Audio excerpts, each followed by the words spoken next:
नमस्कार, मी सुरेखा. तारा न्यूज मध्ये आपलं स्वागत. पाहुयात आज दिवसभरातील महत्त्वाच्या घडामोडी. सौर कृषी वाहिनी योजनेतून 2.0 मधून 2,500 शेतकऱ्यांना दिवसा वीज पुरवठा होतोय. या महिनाअखेर आणखी 3 प्रकल्प कार्यान्वित होणार असून त्यातून एकूण 6,000 शेतकऱ्यांना दिवसा वीज पुरवठा होणार आहे. प्रकल्पाची पाहणी जिल्हाधिकारी अमोल लेडगे यांनी केली आहे. घरफाळा थकबाकी एक रकमी भरल्यास दंडामध्ये 80 आणि 50% अशी 2 टप्प्यात सवलत देण्याची योजना महापालिका प्रशासक के मंजुलक्ष्मी यांनी मंगळवारी जाहीर केली आहे. शाहूवाडी तालुक्यातील म्हाळसवडे येथील वृक्षतोड करणाऱ्यावर गुन्हे दाखल करा अशी मागणी आज शिवसेना ठाकरे गटाच्या वतीने करण्यात आली. मागण्यांचं निवेदन उपवन संरक्षक जी गुरुप्रसाद यांना देण्यात आलंय. जिल्हाधिकारी कार्यालयात जिल्ह्यातील सर्व महसुली अधिकाऱ्यांसमवेत बैठक घेण्यात आली. या बैठकीत कोल्हापुरातील जमिनीच्या फेरफारच्या नोंदी तातडीने पूर्ण करा, प्रलंबित महसुली प्रकरणे निकाली काढा अशा सक्त सूचना जिल्हाधिकारी अमोल लेडगे यांनी मंगळवारी दिल्या. यावेळी जिल्हाधिकाऱ्यांनी 100 दिवसाच्या 7 कलमी कार्यक्रमाच्या अंमलबजावणीसंबंधी सर्वांना सूचना दिल्या. रानकंदमुळांची ओळख आणि त्यांचा आहारातील वापर याबाबतची माहिती शहरवासियांना आणि खेड्यापाड्यातील ग्रामस्थांना व्हावी.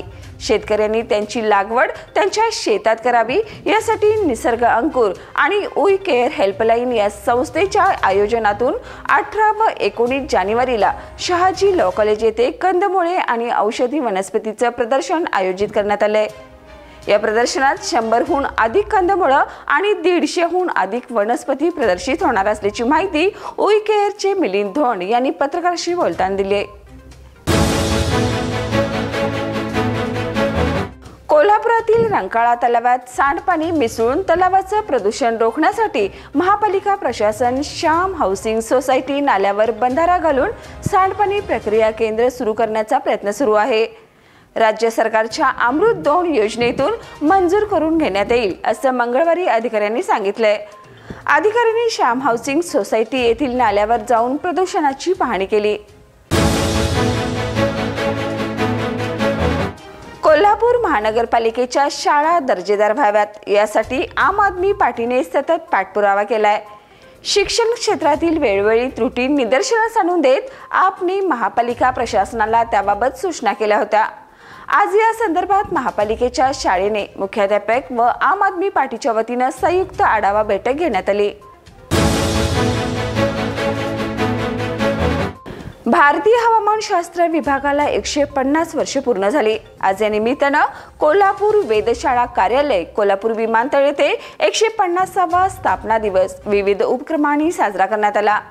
150 वर्षे पूर्ण झाल्याबद्दल भारत मंडप नवी दिल्ली येथे पंतप्रधान नरेंद्र मोदी यांनी देशाला संबोधित केले आणि विभागाच्या कार्याची प्रशंसा केली. तेजस देऊस्कर दिग्दर्शित देवमाणूस हा एक मल्टीस्टार सिनेमा आहे, ज्यामध्ये अभिनेते महेश मांजरेकर, रेणुका शहाणे, सुबोध भावे आणि सिद्धार्थ बोडके प्रमुख भूमिकेत दिसणार आहेत.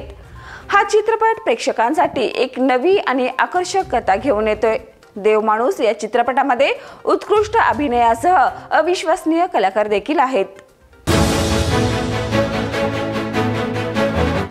भारत विरुद्ध आयर्लंड महिला संघाची सध्या 1 दिवसीय मालिका सुरू आहे. यातील दोन्ही संघांमधील आज मालिकेचा शेवटचा सामना सुरू झालाय. या मालिकेत दोन्ही सामन्यामध्ये विजय मिळवून भारताच्या महिला संघाने ही मालिका आपल्या नावावर केली आहे. यामध्ये भारताची कर्णधार स्मृती मानधनाने तिचं अर्धशतक पूर्ण केलंय. तर या होत्या आज दिवसभरातील महत्त्वाच्या घडामोडी. उद्या पुन्हा भेटूया नवीन बातमीपत्रासह. तोपर्यंत पाहत राहा तारा न्यूज.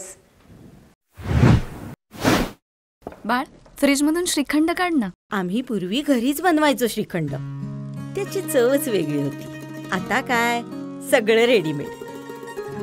आजी, हे श्रीखंड खाऊन बघ. आज तुझ्या आईनं घरीच बनवलं की काय?